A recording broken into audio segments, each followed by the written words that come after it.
Just Mitch's family this year, keeping it small. That was it. 6 words, no greeting, no signature, just a text from my mother sitting like a slap across my phone screen. I was in my office at the time, corner suite, 4th floor, glass windows looking out over the Hudson River, and I swear, I felt my stomach drop straight through the floor. I stared at it for a while, tried to blink it away, but it was still there. Mitch is my brother, older by 3 years, golden boy since birth. He could mow the lawn, and they'd act like he invented grass. He stayed in Indiana, took over Dad's equipment shop, married his high school sweetheart, had 3 kids and a couple of golden retrievers. Picture-perfect Hallmark family. Me, I built a logistics company from the ground up, started with nothing. Not even a credit line. Last year I sold it for $180 million. That's not a brag, it's a fact. But you wouldn't know it from the way they still talk to me like I'm some weird cousin who moved out of state and got into computers. I'd been thinking about hosting someday, maybe this year, but after that text, I decided it was happening now. My first time hosting. I'd bought a 38-acre ranch outside Asheville, custom lodge, full wraparound porch, lake stocked with trout, mountain views like a painting. They didn't even know about it. I was going to surprise them. Instead, I got that text. No call, no conversation, just keeping it small. I didn't reply right away. Just leaned back in my chair, watching a cargo ship push through the Hudson, and felt that same damn ache I'd carried since I was a kid. The one that came with every birthday they forgot, every school award they shrugged off, every holiday dinner where I ended up at the card table while Mitch carved the turkey and Dad bragged about the shop. Then I picked up my phone and typed one word, enjoy. Sent it. I didn't ask why, didn't push back. I wasn't going to beg for a seat at a table I wasn't even invited to. That's when I made the call. I wasn't showing up this year.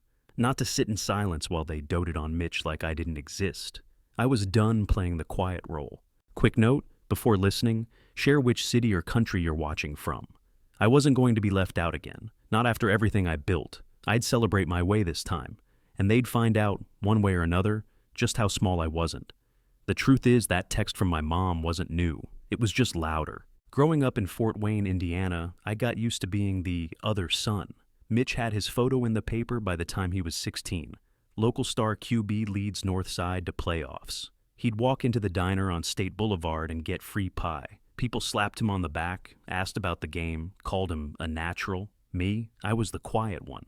I'd sit in the garage with a soldering iron and a half-dead boombox from Goodwill, trying to make it breathe again. I liked the hum of old wires, the puzzle of it. While Mitch was out at football camp, I was learning how to rebuild a motherboard off scraps. My parents didn't get it. I'd come into the kitchen, covered in grease, excited about something I'd built. "Hey, Mom, I just got 2 computers talking to each other downstairs," I'd say. And she'd go, "That's nice, Danny," without even looking up from her People magazine. Then it was, "Did you hear Mitch might get scouted this year?" Or, "Becky's parents are so proud of him." Becky was Mitch's girlfriend. Blonde, braces, head cheerleader.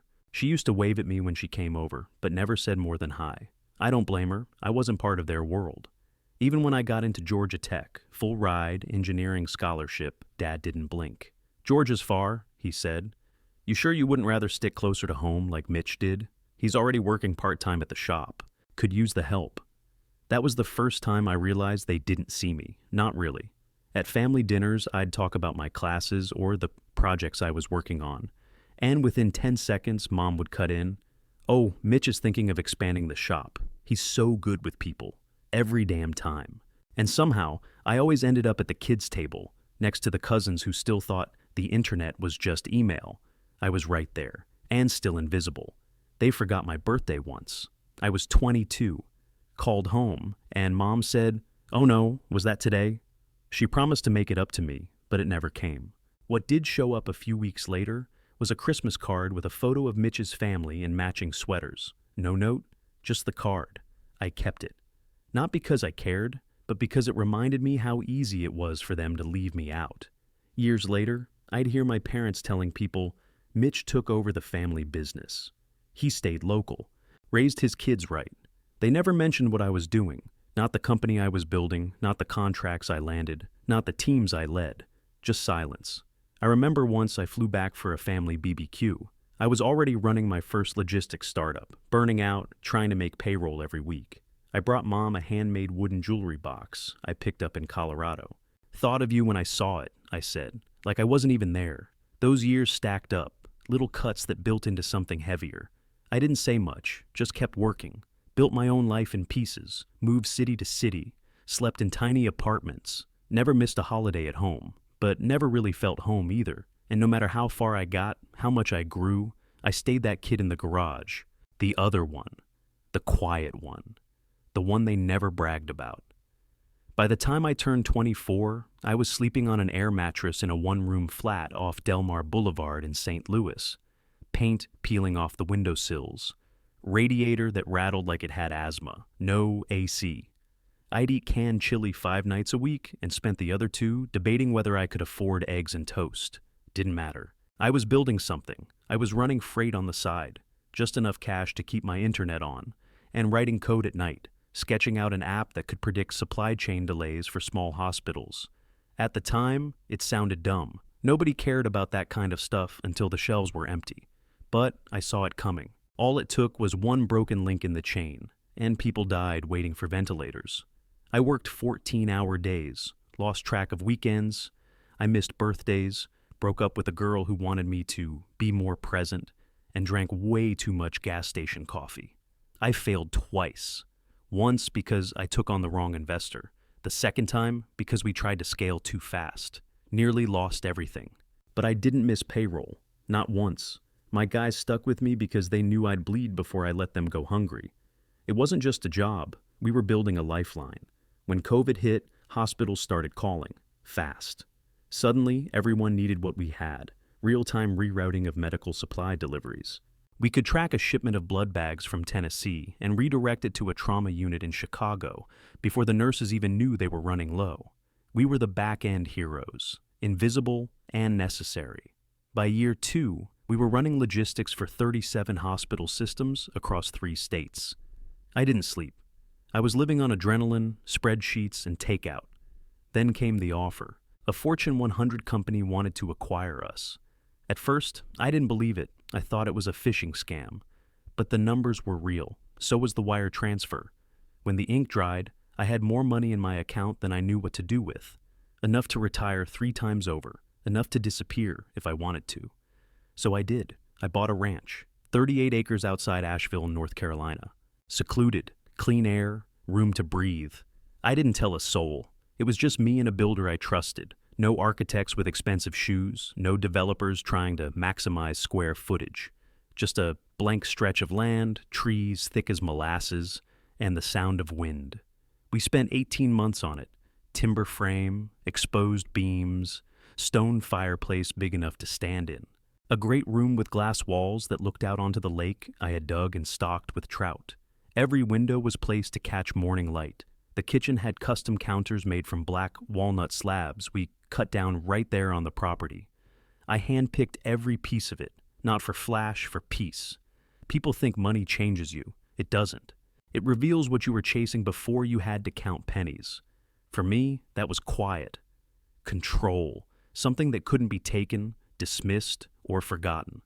No one in my family knew. Not my parents, not Mitch, not even my cousins. I wasn't hiding it out of spite. I just didn't owe them the update. This wasn't about finally impressing them. It was about building something they couldn't ignore. And maybe, if I'm honest, something they couldn't take credit for. That night, after I sent that one-word reply to my mom, I poured a scotch and stared out the window. The Hudson looked black under the sky, just flecks of light from the bridges breaking it up. My phone sat next to me, buzzing every now and then, with some email or calendar alert I didn't care about. I opened my contacts and scrolled to Aaron, my cousin on Dad's side. He and I weren't best friends, but he was solid, level-headed, always honest. I hit call. He picked up on the second ring. "Hey man, what's up? You get invited this year?" I asked. There was a pause. "Nope. Mitch's crew only." "That's what your mom said. Immediate family this year. First time in 30 years, we're not going." I leaned back in my chair. "They did it to everyone?" "Yeah," he said. "Even Grandma. She called me today, pissed. Nobody else got an invite."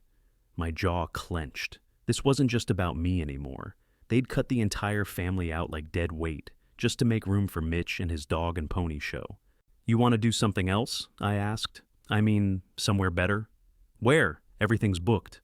I've got a place, I said. Big enough for 30. He went quiet. You serious? Yeah, I said. North Carolina, lodge in the mountains. You get here, I'll take care of the rest.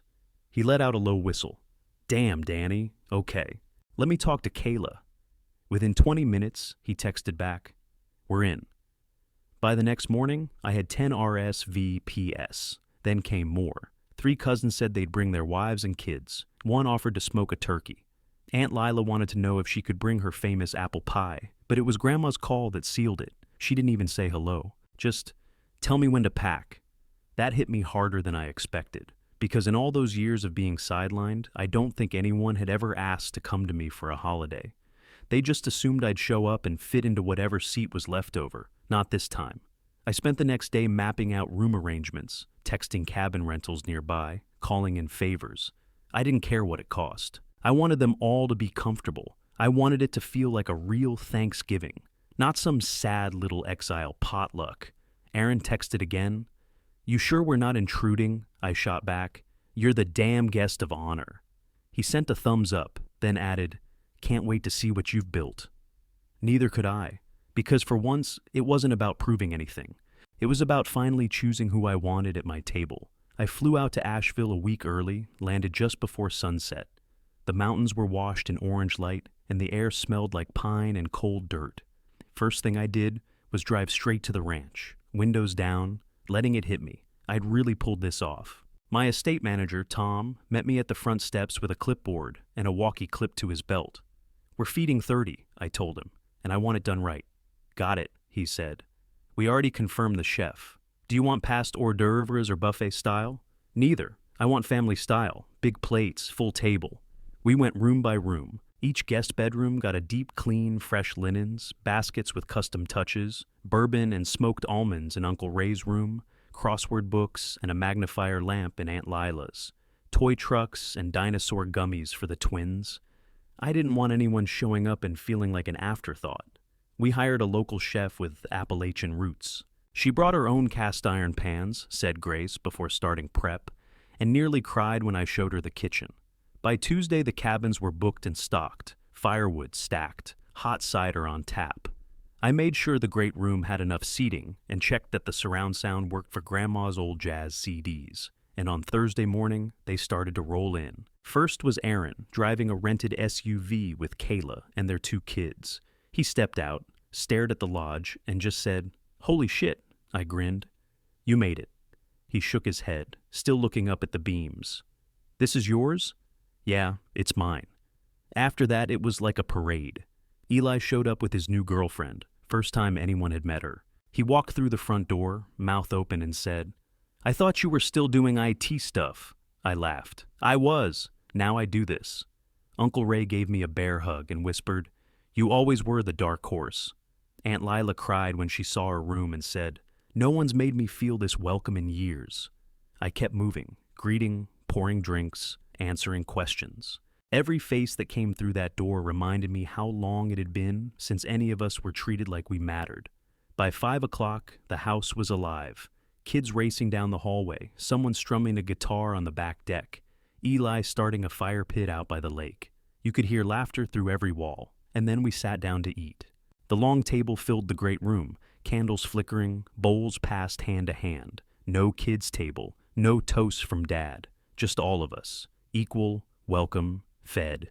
The fireplace popped behind us. The ceiling echoed with clinking glasses and real conversation.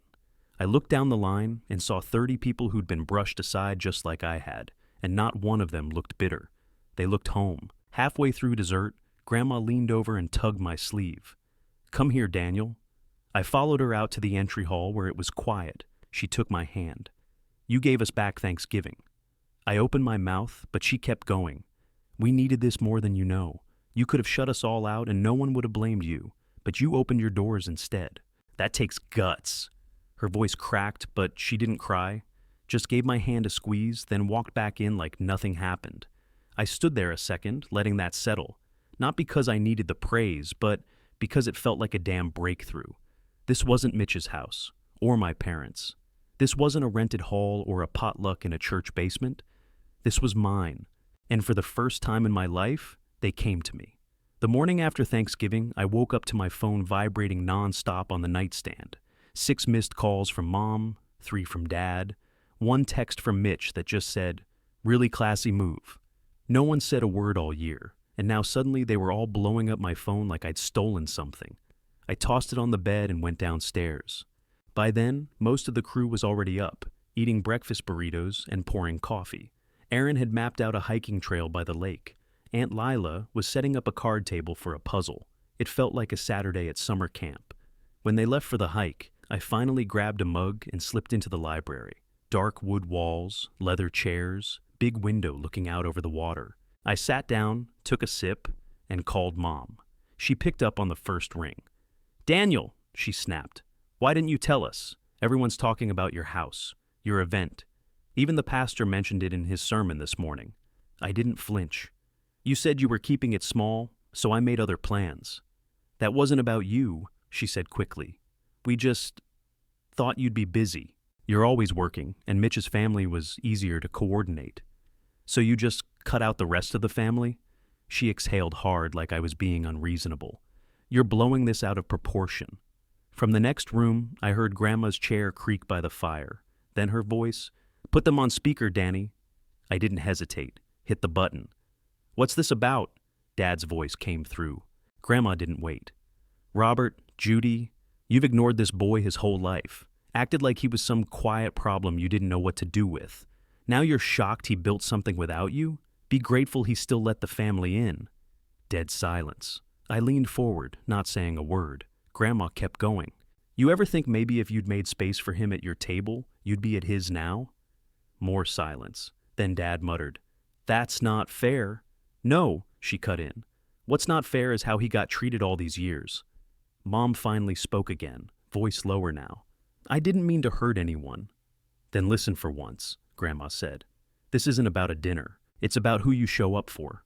I let the weight of it hang in the air. They didn't argue, didn't apologize either, just sat there, probably trying to come up with a way to spin it. I ended the call without another word, set the phone down, leaned back, and stared out at the lake. And for the first time in years, I felt something shift, like a knot that had been sitting in my chest since I was a kid had finally started to loosen. After I hung up that call, I didn't touch my phone for the rest of the day. Let the cousins hike, let Grandma nap by the fire, let the twins build pillow forts in the hallway. I just let it all breathe. No more noise, no more explaining. That night, I cracked a beer and sat on the back deck, feet up on the railing, watching the sky go black behind the ridgeline. Then the texts started. First one was from Mitch. No greeting, no punctuation, just, "Didn't expect that, but I get it." I stared at the screen for a long time. Part of me wanted to ignore it. Part of me wanted to tell him it was too little, too late. Next day, Mom sent one. "Can we come visit sometime? Just the 2 of us?" Then Dad, "Saw pictures. Looks nice. Proud of you." No question mark, no follow-up. Just tossed out like a comment on the weather. I didn't answer right away. Let it sit. Some things didn't need instant replies. Some things deserved space. But when Grandma asked if she could stay another few days, I wrote back immediately, "You can stay as long as you want." She smiled from her chair near the fireplace and said, "That spot has my name on it." I told Tom to keep her room warm and make sure the fridge stayed stocked with her favorite ginger snaps. Over the next week, messages kept rolling in from cousins. "Next year too? Best Thanksgiving we've had in years. We're in if you are." None of them mentioned Mitch. No one asked where my parents were. They didn't need to.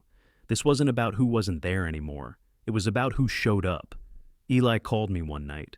"You know what you did, right?" "What?" "You shifted the whole damn thing. Took the holiday and flipped it. We used to just show up because it was tradition. This actually felt like family." That landed deeper than he probably meant it to. Because all my life, I'd been orbiting their table, showing up out of obligation, trying to belong in a space that never saw me. Now, I wasn't chasing that seat anymore. I was building something different, something that looked like me, felt like me. And the people who got it, who felt it, that was the only crew I needed.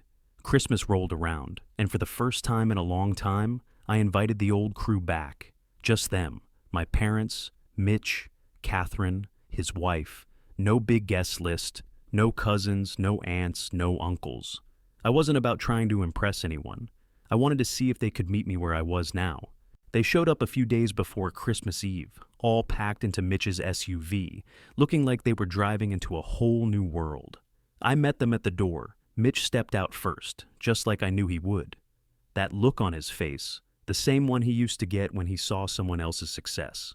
A little skeptical, a little impressed, but mostly distant. "You really built all this?" Mitch asked, looking up at the lodge, then back at me. "Every square inch," I said.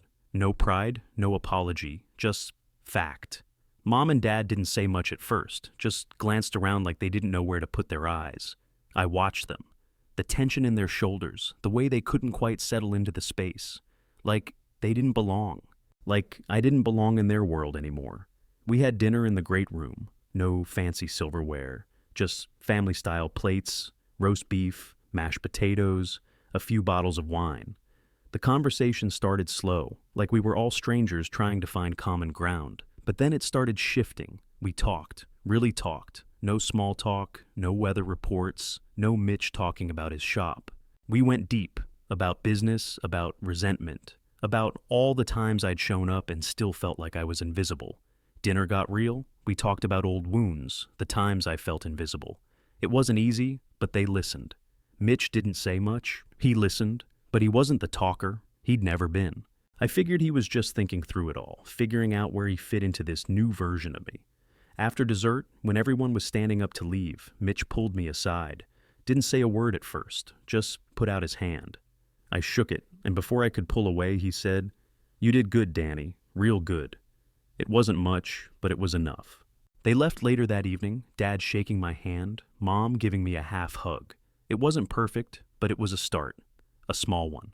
That night, I stood by the window in the great room, watching the snow fall. It was thick, swirling in the cold night air, blanketing everything in white. I could hear the faint sound of wind outside and the crackle of the fire behind me. For once, I wasn't bitter. I wasn't wishing they'd been different, or that I'd been different, or that things had gone a different way. I was just damn glad I'd finally shown them who I really was. New Year's Eve, I stood on the dock behind the lodge, bourbon in one hand, the other shoved deep in my coat pocket. The wind was sharp off the lake, biting through the layers, but I didn't care. Stars stretched clean over the water, no city lights to wash them out. I just stood there and breathed it in. Didn't feel like the end of a year. Felt like the end of something bigger. I thought about that kid in the garage back in Fort Wayne, the one with burnt fingers from soldering irons, listening to his parents brag about Mitch scoring another touchdown. That kid used to stare at blueprints and wonder if any of it would matter, if he'd ever be more than a footnote in someone else's family photo. He didn't know it back then, but he was laying the groundwork. Now, I had 38 acres to my name, 2 companies, a family chat that actually included me, a life that looked like mine, not the one I was told to settle for. Cousins were already tossing ideas around in the group thread. Thanksgiving 2.0, cabin themes, potluck rotations. It was turning into a thing, a real thing. Grandma calls me once a week now, not just to check in, sometimes just to talk. She said she sleeps better up here, that the fireplace is her new favorite sound. And then Mom sent me a recipe last week. Corn pudding, folded up in a card that said, "Thought you might want something from home." I read it twice. Not sure if it was an apology or just a peace offering. Either way, I kept it. Maybe things will get better. Maybe not. They might slide back into old habits next year. They might not come at all. But here's the difference. I'm not waiting for a seat anymore. I built my own damn table. And it's big enough for anyone who ever made me feel seen. That's the rule now. Show up or don't. But the door's open. No more chasing approval. No more hoping someone finally notices. Just me. Living the life I built. On my terms. I raised my glass toward the lake. The wind howled and I smiled into it. "Here's to the boy in the garage," I said. "You made it.